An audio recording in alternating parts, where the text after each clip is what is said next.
It's a pleasure to introduce you. Ed, how do I describe him? If you can get the Wikipedia entry and the bio. For me, when I was thinking about this, I thought, well, I just describe you as a super smart guy. You're a geneticist and like a real hardcore geneticist with high computer and math skills. And so I talk about genomics turbocharging genetics. So I talk about it and Ed does it. Actually, he doesn't do it, he leads it, I think, globally. He really is an incredibly high standing leader in the field of genetics more broadly, and of course, plant genetics particularly. The thing I really like about Ed is that he cares about both the science, just completely dedicated scientist, and the impact of the science. So he can do incredibly high quality science and have incredibly impactful science. These two things are not mutually exclusive, and Ed encapsulates the way you can do both of those things very successfully. His output is both prolific and high quality. Ed also is dedicated to both providing tools to help us all do science, GBS, tassel, the NAM populations that he invented, imputation. These are all out of Ed's brain. And he also not only provides tools, but then also makes advances, major scientific advances in his own right, from flowering time in maize as one of his classics to conceptual advances such as ideas behind heterosis and some of these remarkable publications recently. So Ed, thank you very much for making time to talk to us today, and we look forward very much to your seminar. Well, Mark, thank you very much for the incredibly generous introduction. And I look forward to chatting with you all today and after the talk. Hopefully this will stimulate some ideas for us all. But I also want to highlight that, yeah, I've had a few ideas, but it's really that team there that I have really the pleasure to work with and help bring together, that where a lot of those great ideas have come from. And then working together to decide what we should be tackling. Okay, so I'll start off just mentioning that the support for a lot of the work I'll be telling you about today has been supported by the USDA and the US National Science Foundation, but a lot of our global impact work on the breeding side has been supported by the Gates Foundation and USAID. And I think it's between those basic funding sources and these applied ones that we see the importance of how we connect the two together. So when I think about what 20th century success in breeding looks like, well, it's a lot what Norman Borlaug showed, that you can put together packages that really do have an effect globally. And of course, those great successes coming out of the Green Revolution reduced the proportion of people who had insufficient calories or protein. And it was a remarkable achievement to be able to essentially keep and essentially reduce the number of people who are insufficient. But what's our 21st century view? Well, if we go through the rest of the century and we don't really shift these curves, essentially we're going to have an increased population and a vast number of people with imbalanced diets, and roughly potentially the same number of people with insufficient calories or protein. But I think we can do a lot better than that. And I think these are curves that I would like to see, is essentially we're able to really reduce the proportion of people with imbalanced diets and insufficient calories. I think by creating alternative proteins and adapted productive row crops, we can deal with the calorie protein issue. And then by working on accessible quality fruits and vegetables and microbial foods, we can really help deal with imbalanced diets. And so by the end of the century, we really are hoping to have virtually everybody with a healthy diet. The second great challenge I think we are having to face as plant biologists is how do we deal, well, the whole globe is how do we deal with greenhouse gas emissions? And I think those of us in plant biology, really need to be focusing on this carbon removal technologies. How do we, by the end of the century, help sequester 20 gigatons of CO2 per year? And plants really are likely to be a key element of this, because essentially plants are over 80% of the globe's biomass. And so they already are a key carbon removal technology. And then really the question is how to make that more permanent. And I'm going to be talking a lot today about various tools we can do to go for some of these new targets. But I want to highlight that I have a video up on YouTube that really talks, for 45 minutes about some of these future targets of plant breeding. How does change occur, the nitrogen problem, alternative proteins, plant breeding, climate change, and carbon sequestration. So if you're interested in some of these, more big question areas about where breeding and where plant food production should go, I would recommend taking a look at that video. So I define breeding as essentially the design and selection of organisms for human purposes. And, but breeding is now built from a set of technologies that essentially what we've broken down into 4 different major technology groups, but they span over 10,000 years. Breeding 1 really was about tapping diversity and using selection to figure out which of the 300,000 species to domesticate and using that diversity to improve them. And it obviously has been incredibly successful. But I want to highlight, we're still using that diversity, and there's no question that over the next century, tapping that diversity will be just as important for plant improvement as it is today. Breeding 2 is what we consider, we're using controlled genetics. This is really about the birth of quantitative genetics, experimental design, statistics, and then equipment to phenotype. Initially, it was things like advanced harvesters, and now it is every tool in phenomics, whether it's some of the centers that Mark helped build and others, but it's essentially that type of controlled genetics is really key for the next generation of breeding. And breeding 3 is really about genetic markers. And how can we use markers to assist and accelerate breeding by combining the best alleles together? It started with marker-assisted breeding, and it's then evolved into whole genome prediction. And essentially, this is the current technology that is driving most of industry.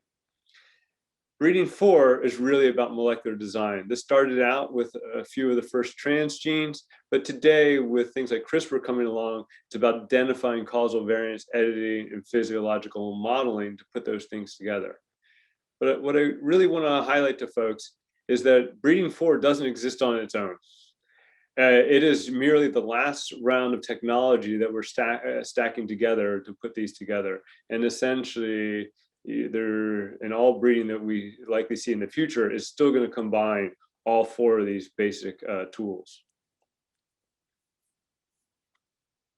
So let's talk a little bit about that breeding cycle, and this comes from Jesse. And essentially, this basic breeding cycle of where you do selection, crossing, and evaluation has been incredibly successful. In the case of maize, we ended up in the US with essentially 8-fold yield increase over a century. And it works incredibly well. But the question is, it's that basic process there, the 5 to 10 years it may take to do evaluation is really the slow element in the whole process. And where a lot of us want to move all of breeding to is to shorten that cycle where we can use genomic prediction to approach more of the biological maximum of how fast we can make those crosses of anywhere from 4 months to a year. We may still take 5 years or 10 years to really train portions of the model, but the question is, how can we shorten it up so that we can go much faster to essentially accumulate those genetic gains, at 12, 15 times faster than we were doing before. Sorry, I am having, there. Okay, so I want to highlight that genomic selection is working very well in some species already. For example, in maize and cattle, it dominates essentially all global breeding for those types of animals. But the challenge right now, I think, is really starting to deploy genomic selection to all species. And I really do mean, how do we start deploying it for essentially everything that we consume or manipulate? And if you think about it right now, so advanced breeding is really focused on about 10 species, mostly focused on food yield. But we're shifting into a world where essentially we're going to be doing a lot more fermentation. We need to focus on fruits and vegetables, much more fuels and polymers, carbon capture, and assisted migration, which is where we're helping keystone species migrate and adapt, deal with climate change. But if you start adding up all those species together, you're talking about on the order of thousands of species really need some of the advanced technologies applied to them to allow us to accelerate their breeding. And so the question is, how do we use our knowledge today to accelerate breeding for that many species? In the case of the USDA, we've kicked up a new initiative called Breeding Insight, where we hope to eventually be supporting about 75 different specialty crops. Maura Sheehan is the director there. And what we're doing is layering in essentially genomics and the digital technologies to assist the breeding programs that are already out there, to allow them to do more of that genomic selection process much more rapidly. But genomic prediction really requires accurate mathematical models. And so if we have many observations, you can create a model that has high accuracy. The issue is, if you have relatively few observations, that model can have much less accuracy. And I think the question that I'm going to be talking about the rest of today is, how can we bring in additional information from essentially the rest of biology to allow us to work with more modest numbers of observations, but still get back to that higher accuracy? So how can we work with training sets of only a few thousand individuals or a few hundreds of individuals and get more accuracy in our genomic selection models? And so if you're working in a major crop species where you've got large, well-defined populations, prediction accuracy can be anywhere from 30 to 90% accurate. If you take that same model and you apply it to other individuals outside the population, those accuracies can drop by more than half. And if you're working in a specialty species, just because of the smaller training size, those accuracies are generally lower. And essentially, right now for breeding, we're not leveraging any information from one species into another. Okay, so essentially the question is, can we take, but we do know essentially the central elements of biology are the same across many of these organisms. And so the question is, can we take some of our mechanistic understanding, which we know is roughly the same for a lot of them, and combine that with genome-wide prediction? So we're really talking about how can we combine breeding 3 and breeding 4 together to really leverage those and essentially get some increases in breeding 3's accuracies. And I will highlight that within population, we may not do any better with mechanism over where we are right now, or maybe very small levels. The real question is, when we go to some of these other systems where we have less information, can we get substantial increases? And so let's talk about why transferability isn't working as well as we'd like it to. Well, first off, let's think about how many different genetic variants there are between two organisms. Two varieties of maize may have anywhere from 2 to 10 million natural variants that differentiate them. And if you look across a larger population, in some of our maize data, there's 80 million variants that we're segregating in even a relatively small number of lines. And while a lot of those aren't necessarily functional, there's still probably hundreds of thousands of important variants for yield and adaptation nutrition across them. And there's new mutations happening all the time. In the case of maize, we get about 90 new mutations per generation. Occasionally, some of those are adaptive. There's 5 or 6 deleterious mutations every generation, and that's pretty much true for every species. And then the rest of them are likely neutral. And with that many mutations and that many genetic variants out there, tools like GWAS and mapping are really important for anchoring everything. But there's real limitations to what we can map and with what accuracy. And some of the limitations I want to highlight of GWAS, it doesn't necessarily provide you a mechanistic understanding. The GWAS approaches and mapping approaches do very poorly for dealing with rare variants and novel variants.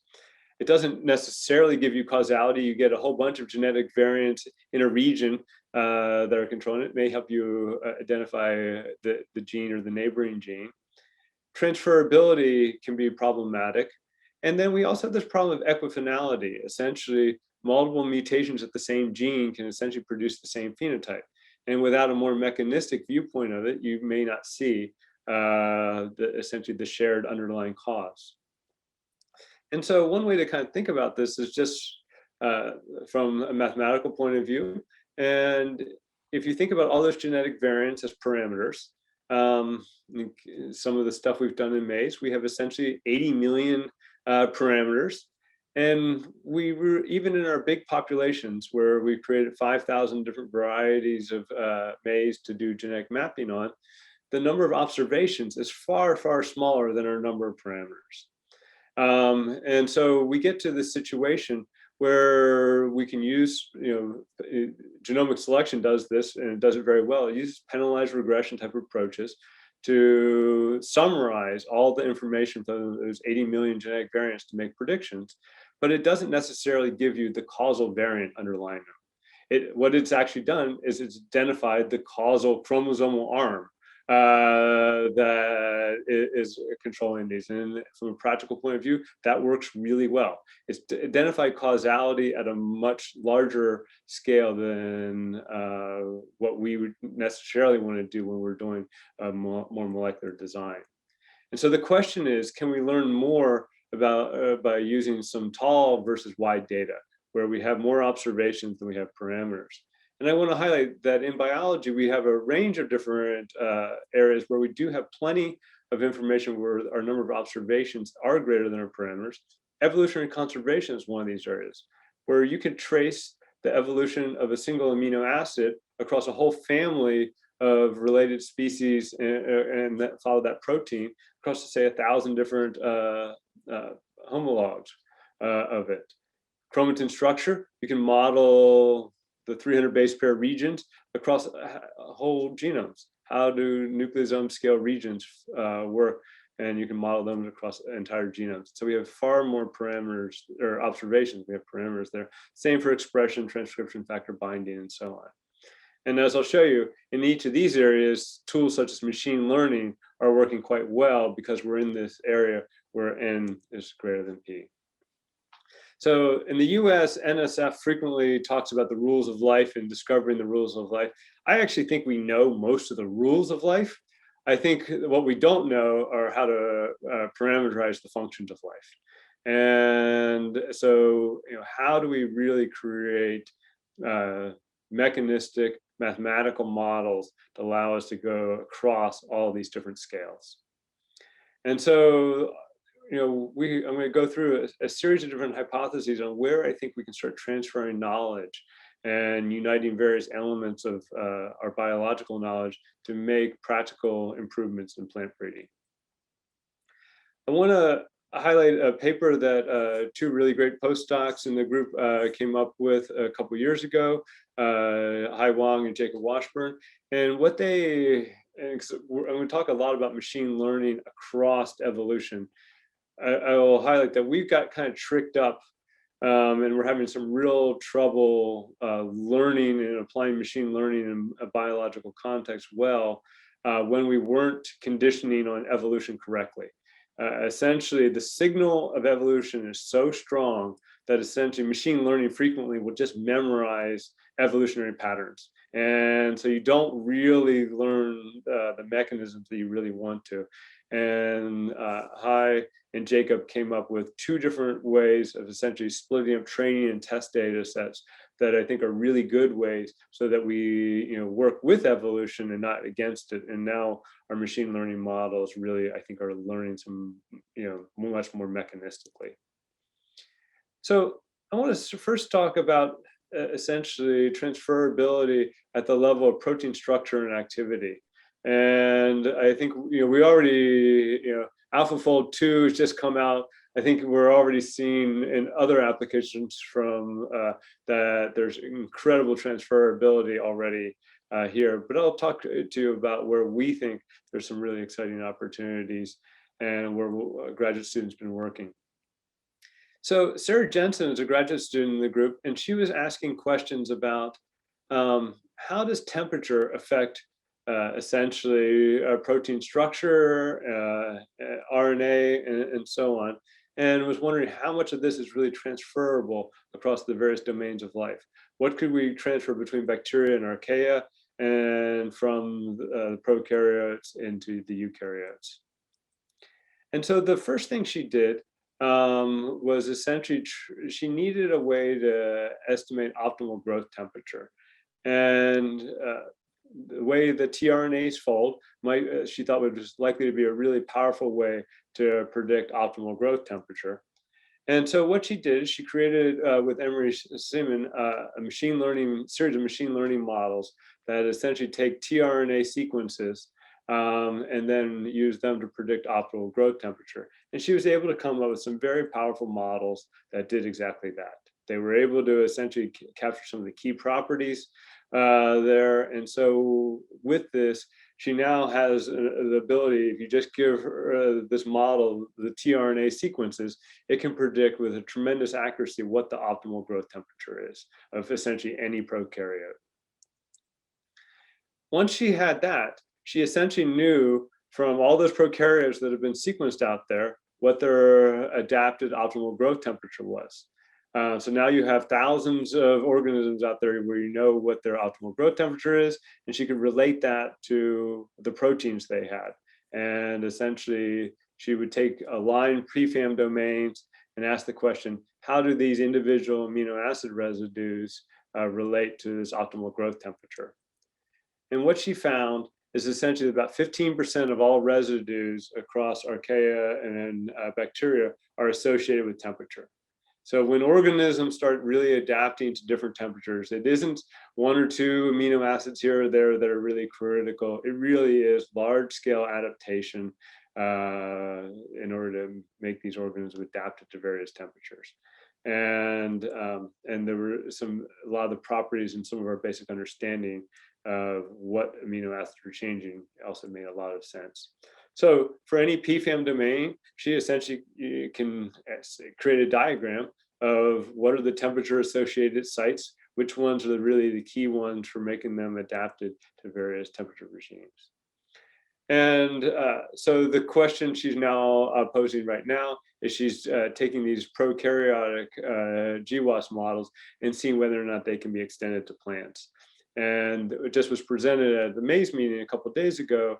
Colleagues of ours in North Carolina have shown that for one of the key amino acids they had identified for temperature adaptation in maize, things all lined up exactly the same way in the prokaryotes. So this is a phospholipase, and it essentially, the way the prokaryotes adapted to different temperatures was the same way that maize had done. So in terms of additional hypotheses on transferability, we've also done a lot of work in this area of gene regulation. You know, what can be parameterized across here? You know, in terms of eukaryotes, there's a lot of sharing and some basic mechanisms over about 1.6 billion years. And then plants, angiosperms, about 150 million years.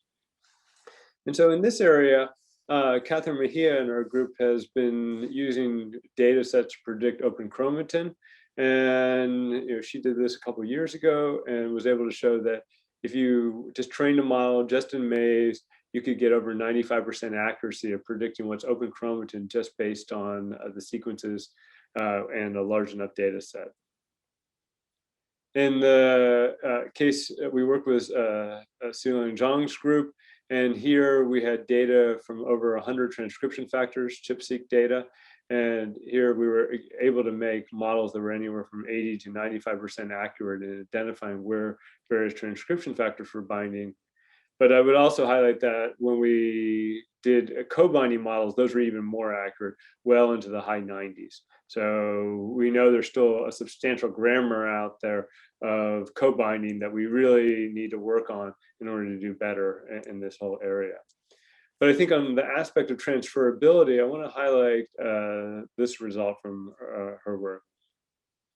Essentially, what you're seeing, the phylogeny you're seeing over here is essentially a phylogeny of essentially transcription factor. So for each transcription factor, she created a model, a machine learning model of how to predict binding.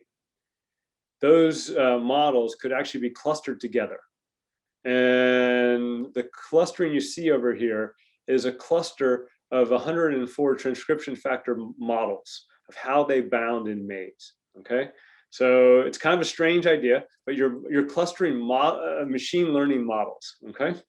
And that's what you are seeing here is the clustering of a whole bunch of different models that have all been derived from maize. The colors on the tips are essentially the classifications of the homologous protein from Arabidopsis.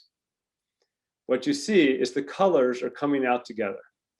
And so what that is suggesting is that the machine learning that was trained in maize recapitulates what we knew the homologous sequences kind of do in Arabidopsis and how people had defined those TF binding families. So here we have 150 million years separated, and we have essentially machine learning models that are essentially recapitulating biology across that entire period of time. So I think this to me kind of suggests that we really can start putting these systems together in unified approaches. Travis Reitzman is a graduate student in the group, and he's been trying to do exactly that. He first started out by taking machine learning models trained in Arabidopsis and trying to predict in maize. First I'll highlight that Arabidopsis does pretty well. He then tried to do Arabidopsis to maize prediction models, and they were certainly not doing as well. But the key thing he then next tried was he trained in both maize and Arabidopsis simultaneously, and then tested in either one of them. And those models essentially are just as transferable as the species-specific ones. So it certainly looks like we can start combining data in multiple species together in order to make useful models. He also took some of the models we had trained on to predict absolute expression levels from Jacob Washburn and Hai Wang, and that were trained in maize, and he just applied them to Arabidopsis without any other modification. And essentially the accuracy dropped by about half, but the models still work. It wasn't a non-zero prediction accuracy. And so now he's working to see what happens if you can start training across multiple species. So I think we're at this level right now where I think we're going to see tremendous transferability across the angiosperms and in this domain. Whether or not we can leverage very much information from yeast and animals, I'm still not clear, even though well over half of the transcription factor families are certainly shared at that level. It's not clear to me how much we can share there. So in terms of other areas of transferability, last one we want to kind of ask about is whether or not we can go from the activity of a protein to whole plant phenotype, through flux and physiology, and essentially make that jump essentially over the last 150 million years. And so the prediction is that angiosperm evolutionary conserved sites predict segregating deleterious mutations. So if a base has been conserved across plants or across a wide range of plants, and that single base pair is segregating in an individual, it's likely to be deleterious. Okay, so if you have a mutation that you never see anywhere else, then that's likely not healthy for you. And so Eli Rogers Melnick did initial analysis of this a few years ago. He aligned maize against all the other available sequenced genomes and found that about 10% of the genome was maize genome was alignable and constrained. And so he used this piece of information to then ask the question, how can we now use this to predict things that are going on within maize and within maize diversity? And so the first prediction he tested was that essentially these deleterious mutations should be enriched in low recombination regions. And population genetics predicts that low recombination regions of the genome will build up deleterious mutations. Mueller's ratchet is one example of this type of process. And so that definitely was supported in his first analysis. Similar type of prediction is that vegetative propagation will also increase deleterious mutations because there's no opportunity to purge those deleterious mutations. And Ramu Puna in our group saw exactly that essentially cassava breeding clones have an increased amount of genetic load of these deleterious mutations. And then both in maize hybrids and in sorghum hybrids, we've been able to see that deleterious mutations do explain about half of the phenotypic variants out in the field. And so that does suggest that yes, these deleterious, especially for yield-related traits, that these deleterious mutations are explaining a lot of what's going on out in the field. But the question, they may explain half of the phenotypic variants out in the field. The question, though, is can our knowledge of them actually increase and allow us to breed more accurately and predict more accurately? And this is the question that Guillaume Ramstein was addressing. And essentially, he last year published a nice study on this, where he was training in biparental cross hybrids and testing a diverse set of hybrids. And for the case of plant height, that knowledge of those deleterious mutations wasn't increasing our prediction accuracy. For yield, we did get some gain in our prediction accuracies. But we've done this same type of thing in cassava, in sorghum, and in maize. And essentially, it's been kind of disappointing. The improvement, even though those deleterious mutations explain half of the variants, they don't improve our prediction accuracy very much. Kind of on the order of no accuracy improvement to only a few percent.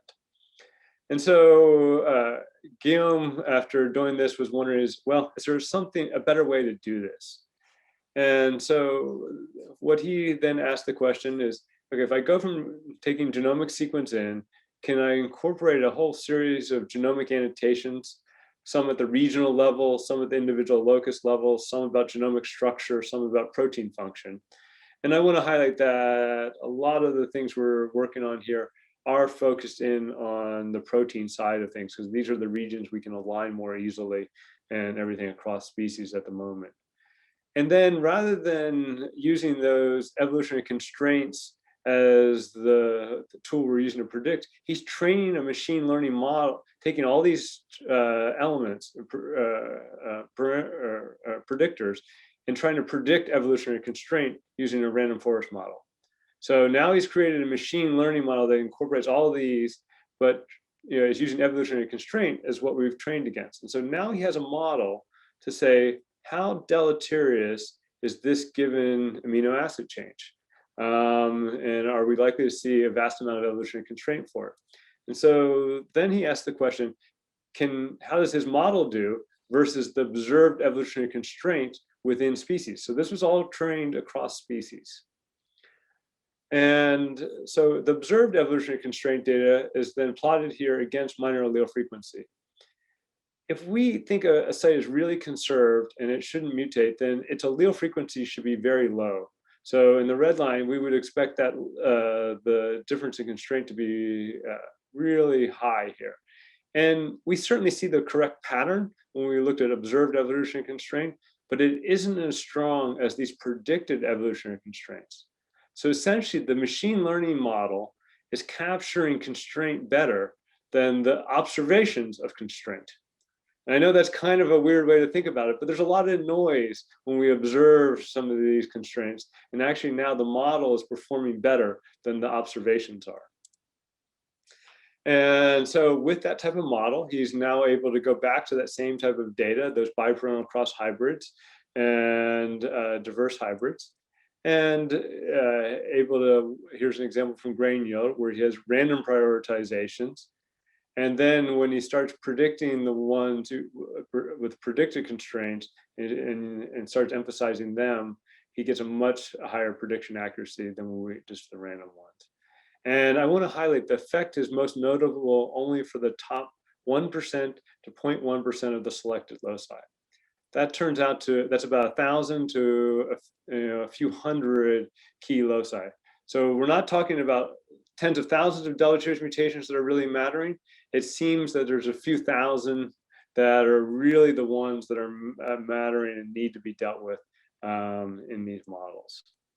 So we now are starting to see some real increases in prediction accuracy. Last area I want to go into is on expression profiling. and how we deal with variation in expression levels. Because a lot of the models I was talking with Guillaume, although they tried to incorporate a little bit of information about regulatory regions, 80% of the information is really coming from protein sequences and amino acid changes. But we know that, of course, expression is really key for adaptation and all sorts of other aspects. And I want to highlight a model that Jim Burtzer has been advocating for decades now, is how important dosage is for the health and vigor of organisms. And essentially the model is that you have balanced expression at all genes. The stoichiometry of proteins and metabolites all works out, and you end up with a healthy plant. If you have unbalanced expression, the stoichiometry doesn't work out, and you essentially are unhealthy. And so these deviations in expression should matter. And so Carl Kremling, he developed a really powerful expression profiling data set in maize, where he expression profiled 300 maize lines in 7 tissues, so over 2,100 expression profiles. And then he asked the question, a number of questions about how important expression was for various aspects of vigor. The first thing he did is he just ranked various alleles by how low expression to high expression, and asked, were lowly expressed alleles enriched, or low expression enriched for rare alleles? And the answer is yes. Those high expression were also enriched for rare alleles. And so what this is suggesting is that rare and likely deleterious mutations are really pushing expression away from that mean. So both extremes in expression at an allele level are driven by essentially rare and likely deleterious mutations. He then just kind of added up across all genes cumulative dysregulation of expression and correlated that against seed weight. And he saw a correlation, and it's significant. And we've seen this type of correlation in a couple other species where we've done this type of thing. And it's always there, and it's always significant, but it's always really weak. Okay, so it's there, but not supports the hypothesis, but not really actionable. Then he took mRNA expression levels and essentially summarized them and looked at dysregulation gene by gene and asked, do all those dysregulations, do we fit them simultaneously, or deviations in expression, do we fit them simultaneously? Do they predict seed weight? And when he did this type of model, then he was explaining 20 to 30% of seed weight. So genome-wide prediction deviations do explain a substantial portion of seed weight. So I think this is one of the key things we need to model in these types of approaches to start improving prediction accuracies. So this is where Anju Gary in the group has kind of taken over from those observations, and she essentially started asking the question, well, if these deviations in expression really matter, can we start taking them apart and using them in a more applied context? And if you think about what is measured expression, well, it's the combination of the effects coming from the local region right around the gene, the trans effects that are coming in from all the transcription factors that are regulating it, and various forms of error, whether that's measurement error or weather or environment or all sorts of other things that we haven't controlled for. Altogether, that's what we are measuring when we measure expression. And so we can use some of the approaches we use in quantitative genetics for partitioning variants to break this down, and we can take the measured expression, we can model the trans effects across the genome using the genome-wide haplotype relationship matrix, and we can model the cis component by essentially creating a haplotype relationship matrix at the target gene. And if we combine those together, we can essentially separate the trans effects from the cis effects. And I want to highlight, it's really important to have the cis effects, because that's the portion that you can model and hand on to the next generation. I will also highlight that trans, although really important, eventually trans, if it's heritable, is a cis effect also. So we just want to kind of separate them temporarily when we're doing these predictions.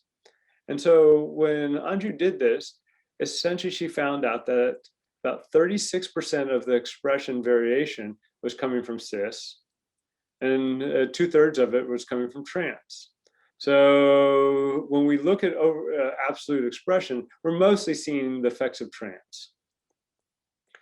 And so her prediction was then that essentially the cis haplotype effect should be more transferable than the measured expression. And so what she did is she took those measured expression correlations between tissues, and this is between tissue one, and you'll see that absolutely there's a deviation towards is positive. So the expression patterns between tissues are definitely correlated for various genes, but a whole bunch of them are pretty much near zero, and they're very low.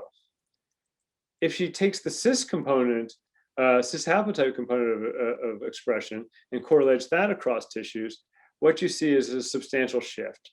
There's now well over half of the genes now are highly correlated across all the tissues. There are a number of genes, you'll note that there's still a tail out here that's fairly large, and there's essentially a number of genes that probably don't have any cis effects at them. You know, maybe 20 or 30% of the genes don't have substantial cis effects there. Their differential regulation is mostly a trans phenomena. And so, of course, those will still not be correlated really across tissues. But this is suggesting that cis effect is movable across tissues. And her next question was, is it movable across populations? And so she took that cis haplotype effect and then used it to do genome-wide prediction. She trained it in a small panel, tested it in a larger set, and essentially for a wide range of traits was essentially getting consistent improvements in prediction accuracy, you know, on the order of 3 to 5%. She then trained it in a much larger population, this NAM population, tested in a smaller one. And here she was starting to get improvement on the order of up to about 14% over baseline. And I think if we'd had a larger test population, had a large training, large test, it would have been even better. So I think we're now starting to see that if you start breaking down expression and get the cis component of it, it provides an actionable things that could be applied to breeding. So where are we in our center status of transferability? So I think we're seeing from many different researchers that there's a tremendous amount of transferability about structure and activity essentially across all of life. I think we're seeing good evidence that we can actually start moving and parameterizing models in terms of gene regulation across all of the angiosperms. In terms of deleterious mutations, we're seeing really good information across the grasses that we can move deleterious mutations and identify them across them. So that's about 70 million years of divergence, and it's allowing us to improve our prediction accuracies. And then the observed expression patterns, which are essentially built up from haplotypes that are thousands of years old, they also are allowing us to directly start improving in prediction accuracies. And so I think the real question we now need to do is fuse these two, the activity stream and these expression patterns together. So I think we're getting to a place where we can sequence a genome for $2,500, and projects like Earth Biogenome may sequence 1 million more species in the next 10 years. But if you think about how much it costs us to functionally parameterize a species, it costs $5 to $100 billion. So I think if we're really going to leverage all this incredible information we get from things like the Earth Biogenome projects and our ability to sequence genomes, we really need to think hard about transferability across all these systems. And I want to just end here, although I've talked a lot about these really exciting areas in terms of identifying causal variants and creating these mechanistic models. I'm seeing in a number of communities, they're forgetting that you've got to get the first elements of breeding right before you start applying some of these other ones. And so apply genomic selection first, then worry about these things, okay? Don't think you're gonna mechanistically understand everything and actually have a better product at the end. And so I think, 20th century successor breeding looked a lot like this. And I think what we're going to see is the 21st century successor breeding is really about creating, certainly still learning from the field benchmarking everything against the field and testing it there, but also really combining the knowledge across wide range of fields and domains so that we can tackle two of these really great problems that face the Earth. And so I mentioned a lot of the graduate students and postdocs who contributed to the work I was telling you about as we're going through there. But I want to just really highlight my group leaders, Sarah Miller, Cinta Ramey, and Peter Bradbury, who are really key for allowing us to do all this exciting work. So I'd be happy to take some questions. Good. Thank you very much, Ed. It's wow, what a gallop across a lot of different things there. That was fantastic. I must open the floor, of course, for questions. People can. Yeah, so there's a question here in the chat. Is the evolutionary signal causing unbalanced data or noisy data? That came in when you were talking about working with evolution, not against it. Yeah, right. And so the issue is it's not, there are so many potentially neutral variants or correlated variants that are, follow the evolutionary relatedness between two proteins that let's say you want to model expression, it'll essentially just memorize adjacent amino acids or things like that that have really nothing to do with expression, but are just a really strong signal there. And unless you set up the contrast correctly, it really becomes problematic. Or, for example, whole families of proteins have higher expression than other families of proteins do, just because of their evolutionary, or their function. And but there's an evolutionary signal there because they're correlated, and it'll just memorize that evolutionary relatedness rather than what's causing the differential expression. So that's where, for example, when we leave out whole gene, if you want to understand what's creating expression, we would leave out whole gene families so that it wouldn't realize, oh, this is a transcription factor. I know its expression level is going to be lower than Rubisco is or something. So that's not yes, that is true, but it doesn't get to the mechanism of why that's true. Yeah, interesting. You just related that before I hand over to Hanin. I mean, when you look at that optimal growth temperature, you focused on tRNA. Yeah. I was wondering why you chose that, and how much is cause and effect there. What's coming?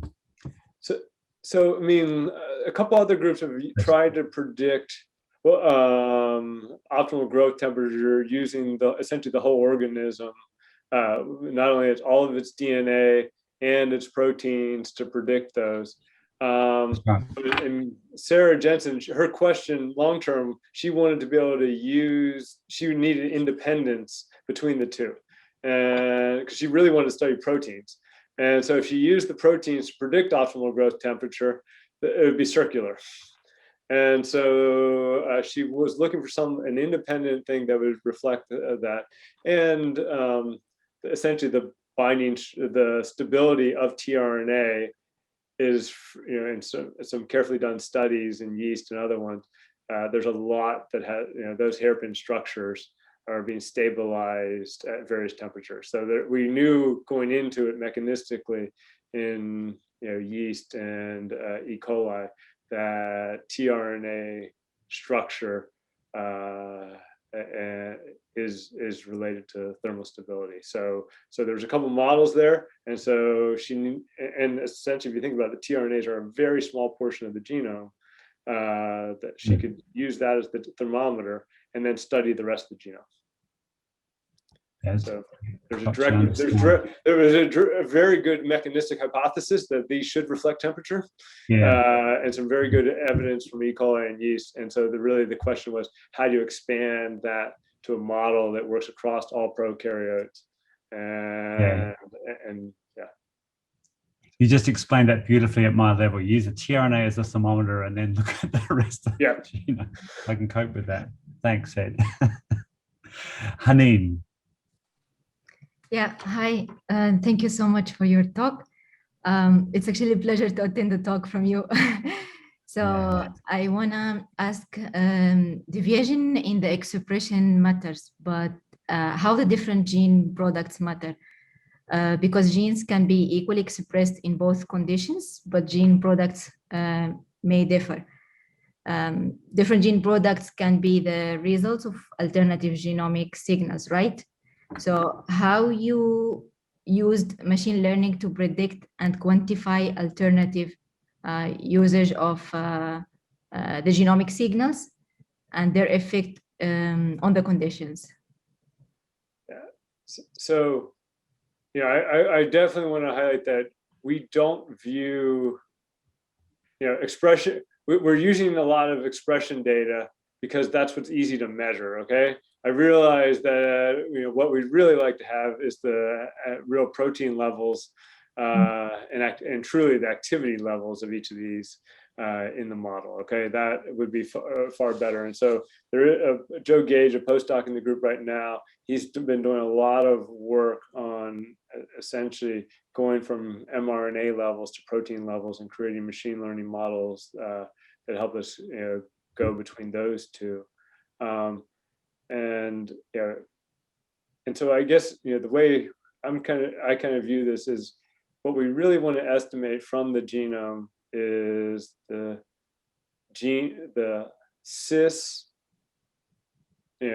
protein activity level. And right now mRNA is a surrogate for it. Deleterious mutations are one surrogate for it. Okay, so the one thing about deleterious mutations is that type of process never tells us really about when a protein is more active than normal. It's almost always only telling us when the thing's broken. Okay, and that's so I think what we're going to see is we still need models that allow us to go from mRNA levels to translated protein and stable state protein levels. And then something that tells us, given all these amino acid changes, how are they changing activity? So I think once we can combine those together, those are essentially all the cis components that comes out from a gene. And that's kind of the aim. And that, I think in the next decade we can probably get there. So Yeah. does One that thing, make sense, or does that answer your question? Yeah, thank you. Yeah, okay, all right, okay. Dylan. Yeah, thanks for the great talk. It's very fascinating. I'm really impressed by the intra-species prediction. How do you think, or what do you think are the challenges when you try to predict from diploid to polyploid? Do you think it can be done in future? Yeah, I mean, so I would highlight that a lot of the work in our group right now is we think about genes and dosage and dominance all in terms of ortho groups. Okay, so, and if you think about at the level of a protein activity, then it's more of a bookkeeping issue to keep track of the ploidy and everything else. And so if you think about it at the level of what the protein is producing, then we just need models that deal up to that. And ploidy isn't really an issue other than a giant bookkeeping headache. Okay, so I'm not saying it's easy, but it's mostly an imputation bookkeeping issue. Okay, to get to that activity, that overall activity level. Why do plants indulge so much in endoreduplication as well, though? And why is that? What's going on with that process? I mean, I think I know why they do a lot of polyploidy. I'm not quite sure why they do so much endoreduplication. Yeah, I don't have any special insight on that, other than maybe going through a history of polyploidy may make you have dosage mechanisms and things like that allow end of reduplication. Yeah, I don't know which chicken and egg there actually. Yeah. That's a thought. Okay, all right. Let's okay. Let's give Rod a chance to ask a question. Rod. Yeah, hi Ed. It's a very stimulating discussion. Yeah. And great talk. I have a whole bunch of questions, but one was on what is your take on the greenhouse emission question that you were talking about, a challenge? Are you looking at trying to identify, select for plants that are going to be better at reducing greenhouse gas emissions, carbon and things like that, or actually the plant microbe interactions that are associated with greenhouse gas emissions, like in rice, for example? Yeah. So I think on the nitrogen side, yeah, so I think there's a bunch we should really do, whether it's on methane releases or coming from agricultural things. And I haven't thought as much, I mean, not being a rice person, I haven't thought as much about that as you should be thinking about about that. But I totally agree, that's really a critical area. On the maize side, it's for us, nitrous oxide is our big issue. And I think that's something that thinking about this in circular economies, we have one idea, for example, on removing the protein from the grain and phosphorus from the grain, and essentially storing it in the cob. And essentially we create a dual food stream. So carbohydrates coming off the field, and we essentially then have a protein source that can be reapplied the subsequent year. Perennials and overwintering species, in the case of maize, would also really do a much better job of preventing nitrous oxide and nitrogen release. I mean, having our big issue is really this whole bare ground thing, and then leaving nitrogen in leaves and other things that are creating it. So I think for maize, over 80% of its greenhouse gas emission productions are coming from something having to do with nitrogen, either the fertilizer production itself or the nitrous oxide. So that on the production side, I think that's key for on the maize side. And then I think it's more agronomy. More agronomy and cover crops and that sort of stuff. Yeah, absolutely. I think especially as robotics comes in, the application of cover crops becomes much more doable too. I think if we can get planters, little mini planters underneath the canopy and robots to plant cover crops, that are big changes, because a lot of the cover crop issue has really been it's been a mechanization issue, not that people don't agree that they should have cover crops. It's how do you actually get them into the system. And then on the carbon side, well, I could talk a lot about this, and I recommend look at people should take a look at that video. But okay, you're talking about carbon sequestration. Yeah, so active sequestration rather than rejection of emission. Yeah, so I think the whole concept of just building up roots or having plants that create carbon compounds that don't break down very well, I don't think is correct. No. Okay, so the argument, I think I'm all in favor of the Salk folks working on suberin and stuff like that. I think that's great that they're engaged in it. But if you look at what the soil scientists are seeing, especially with this carbon dating of various compounds in the soil, they're seeing that essentially everything gets broken down if it has enough. It may not be over 5 years, may not be over 3 years, but at a 10-year, 20-year time period, if it's a carbon compound and it's got energy in it, bacteria are breaking it down. And you just have to come here where it's hot You only have to come here where there's high temperatures. It's just no organic matter in the soil. It just goes.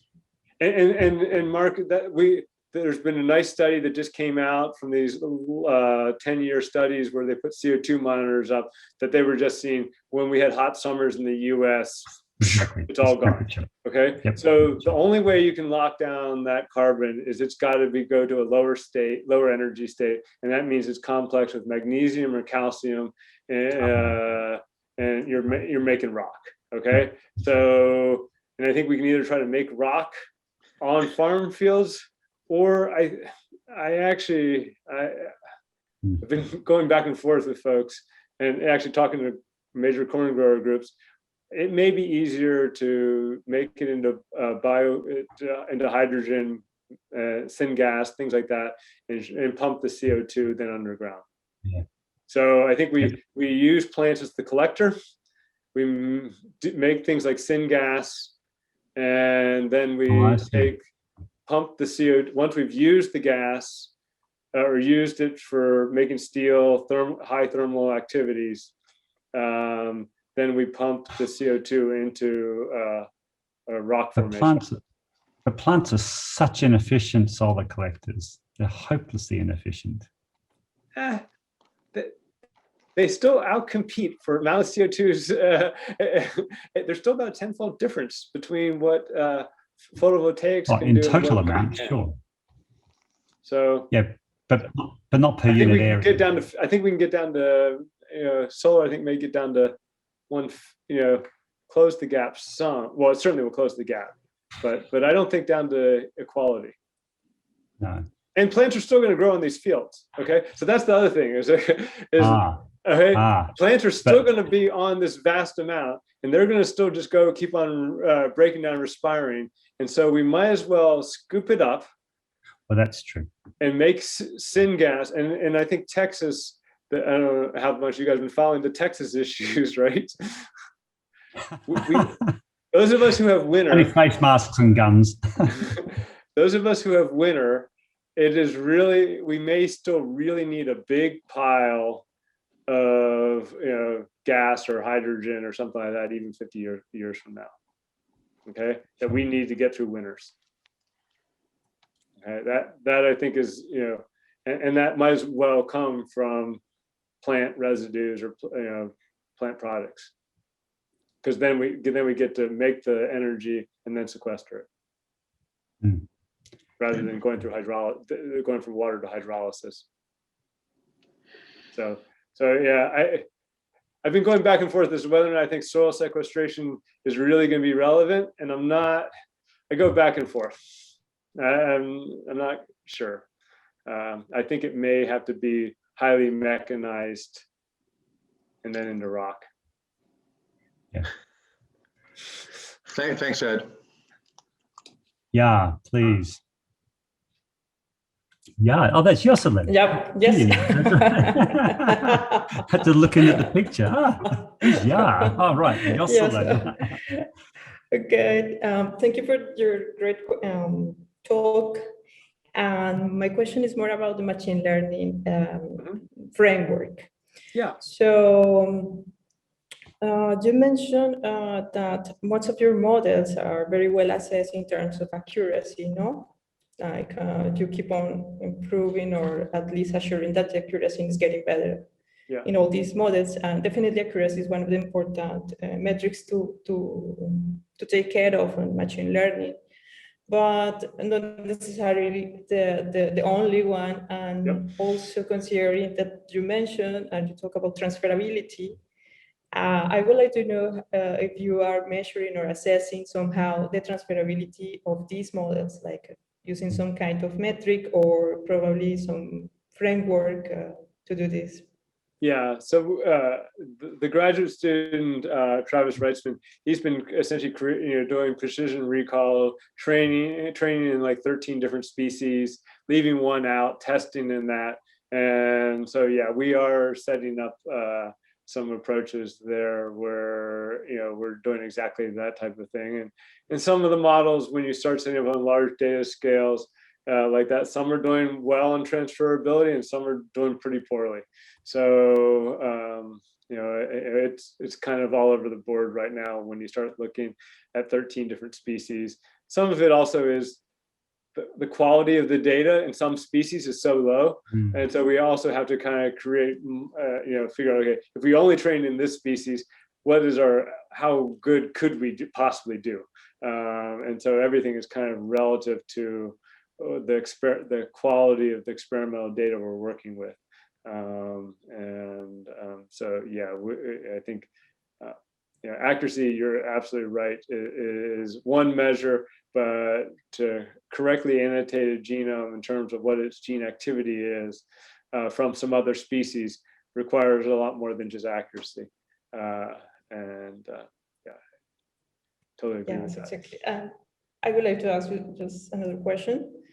And it's interesting to see that you have the same, you're trying to face with the same issue about having a lot of predictors, but few data compared to the amount of predictors that you have. So usually when in machine learning, when you are dealing with these kind of problems, you have also another issue, which is multicollinearity in the data. Like the predictors can be highly correlated and explain the same, have the same explanation. So I would like to know if you are managing this somehow, like identifying the best predictors or the most relevant predictors, or how are you dealing with this? Yeah, so in genetics, the multicollinearity problem on the predictors, the biggest issue is our genetic chromosomes, okay? That produces this massive, you know, collinearity between everything that is segregating together. And, you know, this fundamentally is the limiting factor for genetic resolution. And teasing some of these apart. But it also means from the genomics, it's also leveraged by things like genome-wide prediction to essentially estimate effects, you know, at the level of, you know, portions of chromosomes, you know, chromosomal arms and things like that. And it's very effective. You know, you're not getting the causal variance, but you're getting the causal region of the genome and combining those together in an effective way. What I would say is, yes, people have tried to put when people put relatively weak priors or generic priors into Bayesian approaches, I haven't been very impressed. We have in the genome-wide prediction world, what we call the Bayesian alphabet has been thrown at genome-wide prediction, and it just doesn't do much better than what we call GBLUP and ridge regression type approaches. And I think until we reduce the dimensionality down to something smaller, and, you know, so yes, we may, you know, that's where I think that expression data sets that we're getting some gains on. We've gone from, you think about 80 million genetic variants down to about 37,000 gene level predictors. And then we have 5,000 independent genetic observations to train on. And those two numbers are much closer together. And I think that's where a range of other types of priors could really keep playing some value. There wasn't a lot of value when we were at 80 million and 5,000 observations. Okay, thanks. Yeah. Good. Are there more questions? Jesse's put his camera on. That seems ominous. Yeah, far away, stuff. Jesse. Hey, thanks. That's great stuff. And I gotta ask the question on the last piece. You know, you've got your little pathway through the rules of life, and that last piece on going to the whole plant physiology. And right, and you know, our GS models are just really lousy across environments. And so, and a lot of this is parameterized on one allele is good in one environment and it's bad in another one. So, and I'm thinking about the work, you know, coming from like Cooper and Charlie Messina and these guys on this, is like how how far off do you think we are on actually that last piece of predict? Yeah, I mean, I think it's really solid what you've got, predicting, you know, Right. the transcript of something, right? Mm. But how far off do you think we are on actually taking, if that's up or down, Right. you know, is that actually good or bad when we go to the whole plant? Yeah, and I think, you know, that last step, I think you're exactly right. That's where the crop growth model, approach needs to be integrated in. So right now, the Cooper model essentially goes snips to the key physiological components of the crop growth model, and then dealing with the environment and out. I think we would go from essentially gene protein activity into the crop growth model, and then to whole plant prediction.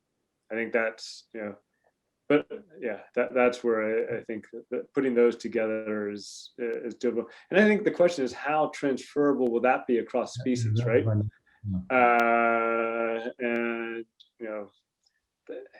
the sorghum and maize models aren't that different from one another.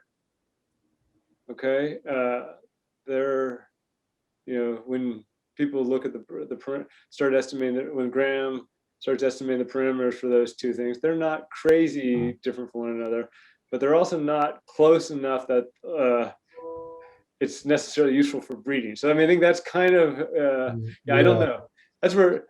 And those are with Mark on the line here. That's where I don't know. Mark can answer this for me. I have no idea.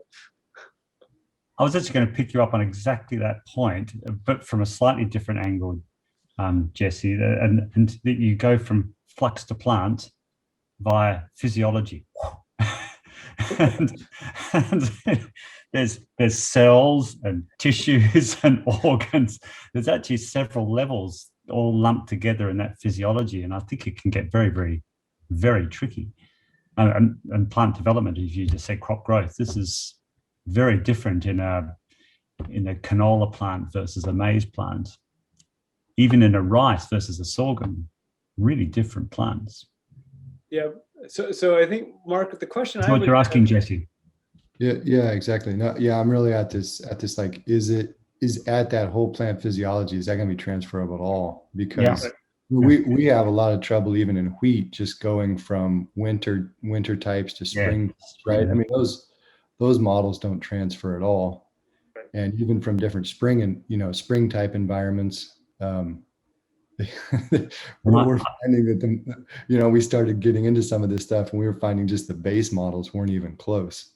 I think some of this might be because all you guys are lumping together under one title, physiology, actually several different major levels of process, which actually have major levels of complexity. I know I'm sort of a cell biologist by background, so I come from a slightly biased angle, but so Mark, we have a little computing effort in our group called the Applied Central Dogma, and you're right, we actually have in there a whole bunch of different levels of physiology that we talk about, because I do agree and